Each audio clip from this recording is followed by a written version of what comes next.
इंसानों की तरह प्रेत भी दो प्रकार के होते हैं। कुछ प्रेत आत्मा अच्छी होती है जो लोगों का भला करती है, और कुछ आत्माएं बुरी होती हैं जो तबाही मचाती हैं। आज वैसी ही दो आत्माओं की कहानी मैं आपको सुनाने जा रहा हूं। मोहन और रामू बहुत ही अच्छे दोस्त थे। दोनों ही सैनिक बनकर देश सेवा करना चाहते थे। दोनों हमेशा एक साथ रहते थे, एक साथ खेलते कूदते थे और एक साथ ही स्कूल जाया करते थे। एक दिन उनके स्कूल में एक नया टीचर आया। आते ही बच्चों को उसने अपना परिचय दिया। बच्चों, मेरा नाम अशोक है। मैं तुम लोगों का फिजिकल टीचर हूं और कल से मैं तुम लोगों को अच्छे अच्छे खेल सिखाऊंगा। शरीर को स्वस्थ रखने के लिए व्यायाम बताऊंगा। टीचर की बात सुनकर मोहन और रामू बहुत ही खुश हो जाते हैं। दोनों ने मन में सोचा, व्यायाम और खेल दोनों ही सैनिक बनने के लिए बहुत ही जरूरी है। एक दिन स्कूल में फुटबॉल प्रतियोगिता हो रही थी। मोहन और रामू एक ही टीम में थे और वो दोनों बहुत ही अच्छा खेल खेल रहे थे। इन दोनों की वजह से उनकी टीम ये प्रतियोगिता जीत जाती है। सभी टीमों को उनकी टीम पराजित कर देती है और गोल्ड मेडल लेकर आती है। प्रधानाचार्य दोनों की बहुत ही तारीफ करते हैं। मोहन और रामू, तुम दोनों ये मत सोचना कि बहुत अच्छे खिलाड़ी हो। मैं आज अकेले में तुम दोनों को एक राज की बात बताता हूं। मैं कोई टीचर नहीं, मैं एक शैतान हूं और वो मेरा जादुई फुटबॉल था जिसके बल पर तुम लोगों ने प्रतियोगिता जीती। इन दोनों से बात करते करते अशोक का मुंह पीछे की ओर मुड़ जाता है और डरावना लगने लगता है। और हां, अगर मेरा ये राज तुमने किसी को बताया तो मैं तुम दोनों को मार दूंगा। रामू और मोहन डर से कांपने लगते हैं।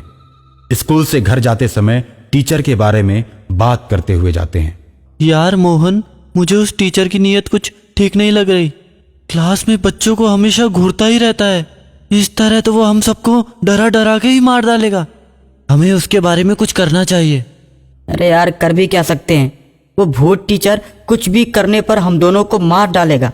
वे दोनों आपस में बात करते हुए घर चले जाते हैं। रामू घर जाकर उल्टी सीधी हरकतें करने लगता है। कभी खाने की मेज को पलट देता है तो कभी घर का आईना तोड़ देता है। रामू, आज क्या हो गया है? पहले तो तुम ऐसा नहीं करते थे। रामू का चेहरा टीचर के रूप में एकदम से बदल जाता है।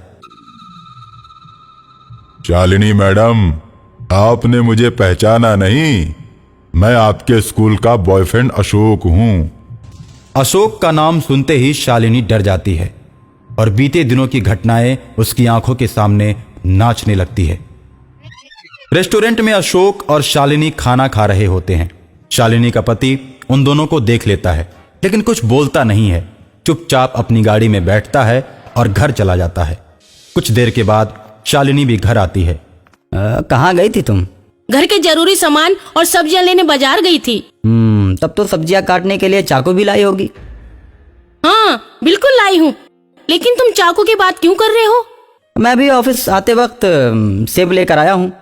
चलो, सेब को चाकू से काट कर टेबल पर रख दो, फिर हम दोनों बैठकर खाते हैं। अरे यार, ऐसा क्यों नहीं करती? अशोक को भी बुला लेती। कौन अशोक? वही जिसके साथ रेस्टोरेंट में बैठकर तुम खाना खा रही थी। तुम कैसे बहकी बहकी बातें कर रहे हो? देखो, मैं कोई बहकी बहकी बातें नहीं कर रहा हूं।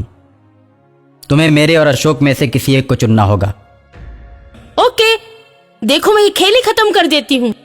शालिनी अशोक को फोन करती है और एक सुनसान जगह पर रात के अंधेरे में बुलाती है। अशोक शालिनी से मिलने के लिए आता है और जैसे ही गाड़ी से उतरता है, शालिनी उसे बेरहमी से मार देती है और अपनी गाड़ी स्टार्ट करके घर चली जाती है। किसी को भी इस बात के बारे में कुछ भी पता नहीं चलता। तुम पुरानी घटनाओं के बारे में सोच रही थी ना? मैं आत्मा हूं। कौन, कब, क्या और कैसे सोचता है, सब जान जाता हूं। आज मैं तुमसे बदला लेने आया हूं। मेरी आत्मा को तभी शांति मिलेगी जब मैं तुम्हें मारकर अपने साथ ले जाऊंगा। इस तरह अशोक शालिनी को मारकर उसकी आत्मा को अपने प्रेतों की दुनिया में लेकर चला जाता है। इस तरह दोनों प्रेतों की दुनिया में जाकर एक दूसरे के दुश्मन बन जाते हैं और दोनों हमेशा टकराते रहते हैं। शालिनी प्रेमी जोड़ों को मारती है और अशोक उन जोड़ों को बचाता है। इन दोनों के टकराव को देखकर प्रेतों का राजा दोनों को बुलाता है आपस में मिलकर रहने की बात करता है। शालिनी स्कूल में जाकर कई बच्चों को गायब कर देती है। बच्चों के माता पिता को परेशान देखकर अशोक दुखी होता है। शालिनी की कैद से बच्चों को छुड़ाकर आजाद कर देता है। इस तरह शालिनी और अशोक की अच्छी और बुरी आत्माएं आपस में हमेशा टकराती रहती हैं।